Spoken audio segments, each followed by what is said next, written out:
জানিয়ে দেব এই মুহূর্তে পাওয়া সর্বশেষ আপডেট বাংলা সংবাদ। শুরুতেই শিরোনাম।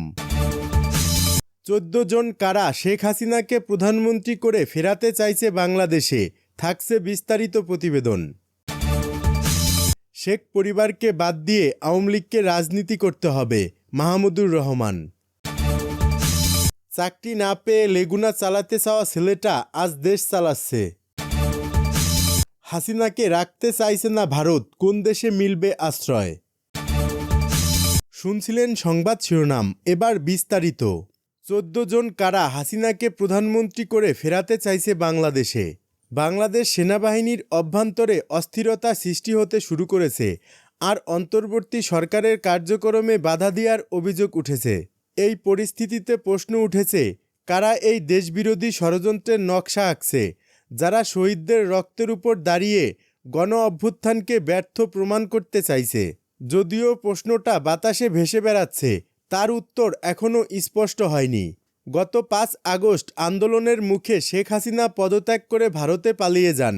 তবে গণহত্যার বিচার শুরু হওয়ার আগেই আওয়ামী লীগের নির্বাচনে অংশগ্রহণ নিশ্চিত করতে একদল ইনসাইডার গোপনে কাজ করে যাচ্ছে বলেও গুঞ্জন রয়েছে। এখন বাংলাদেশের সবচেয়ে বড় প্রশ্ন হলো, এই ইনসাইডাররা কারা? গত 15 বছর ধরে রাষ্ট্র ক্ষমতায় থেকে শেখ হাসিনা শক্তিশালী ভিত্তি তৈরি করেছেন, এবং তাই অনেকেই সন্দেহ করছেন যে হত্যাকাণ্ডের অভিযোগ থাকা সত্ত্বেও তিনি ভারত থেকে পুনরায় ক্ষমতায় আসার চেষ্টা করছেন। এ ধরনের চক্রান্ত চালিয়ে যাচ্ছেন দেশের শীর্ষ 14 জন ইনসাইডার, যারা গোপনে শেখ হাসিনাকে দেশে ফেরানোর জন্য কাজ করছেন। সম্প্রতি আল জাজিরার অনুসন্ধানী সাংবাদিক জুলকারনাইন শাওরের ফেসবুক পোস্টে এমন তথ্য উঠে এসেছে।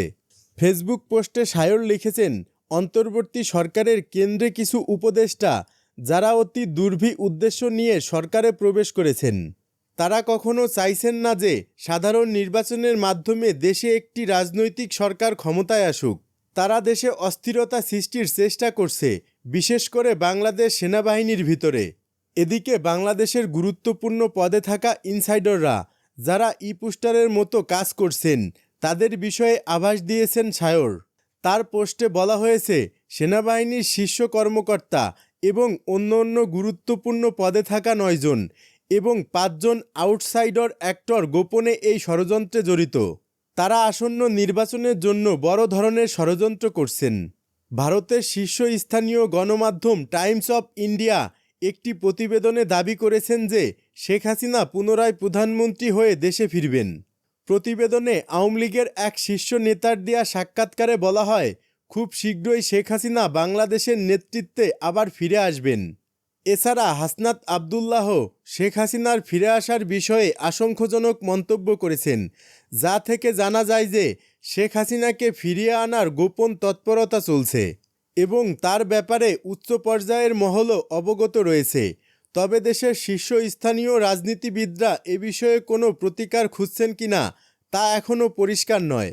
তবে শেখ হাসিনাকে ফেরাতে যারা কাজ করছে, তারা শুধুমাত্র 14 জন ইনসাইডার নাকি ধীরে ধীরে আরও অনেকের মুখোশ খুলে যাবে, তা সময়ই বলে দেবে।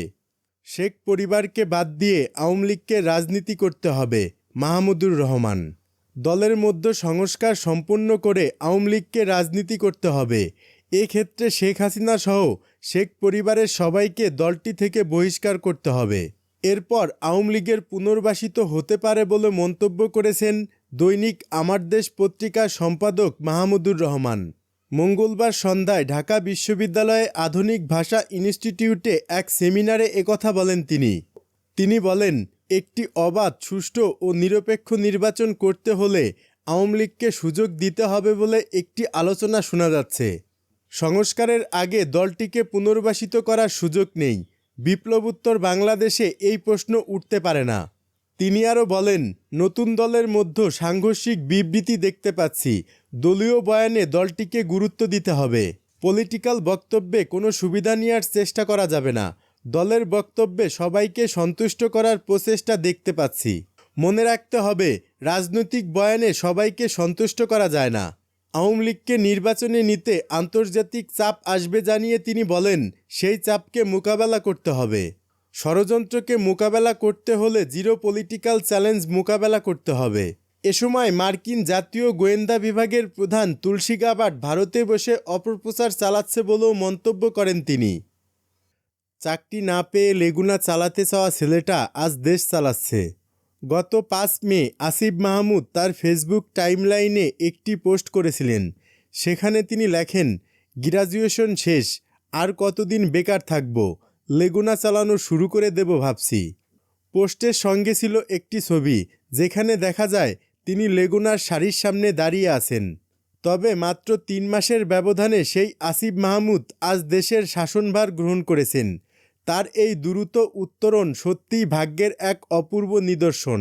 এটি প্রমাণ করে যে মানুষের যোগ্যতা, কঠোর পরিশ্রম এবং সৃষ্টিকর্তার পরিকল্পনা তাকে অপ্রত্যাশিতভাবে তার লক্ষ্যে পৌঁছে দিতে পারে।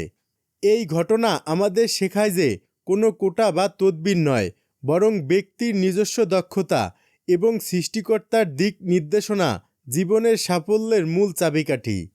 একটি তরুণ প্রজন্ম সহ সকলের জন্য এক শক্তিশালী বার্তা যে যদি তারা মনোযোগী হয়, নিজেদের দক্ষতা বিকাশ করে, তবে জীবনের যে কোনো ক্ষেত্রে সফল হতে পারে।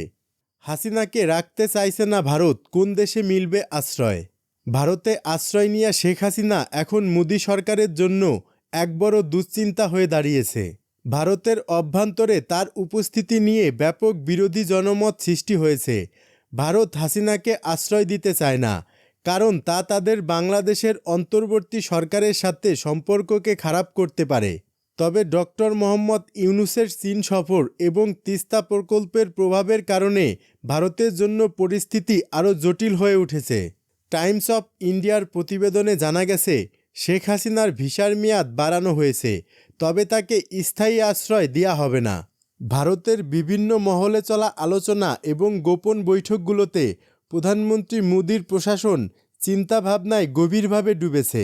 এদিকে চীন সরকারের সাথে তিস্তা প্রকল্পের সম্পর্ক গভীর হচ্ছে, আর চীন বাংলাদেশের রোগীদের জন্য নতুন হাসপাতাল তৈরি করছে। এসব বিষয় ভারতীয় প্রশাসনকে নতুনভাবে চিন্তায় ফেলে দিয়েছে। বিশেষ করে ভারত পাকিস্তান চীন সম্পর্কের জটিলতা এবং ডক্টর ইউনূসের চীন সফরের বিষয়টি ভারতের জন্য একটি বড় চাপ সৃষ্টি করেছে। ভারতীয় সেনাপ্রধানও উদ্বেগ প্রকাশ করেছেন এবং প্রতিবেশী দেশগুলোর সাথে ভারতের সম্পর্ক আরও খারাপ হতে পারে বলে শঙ্কা প্রকাশ করেছেন।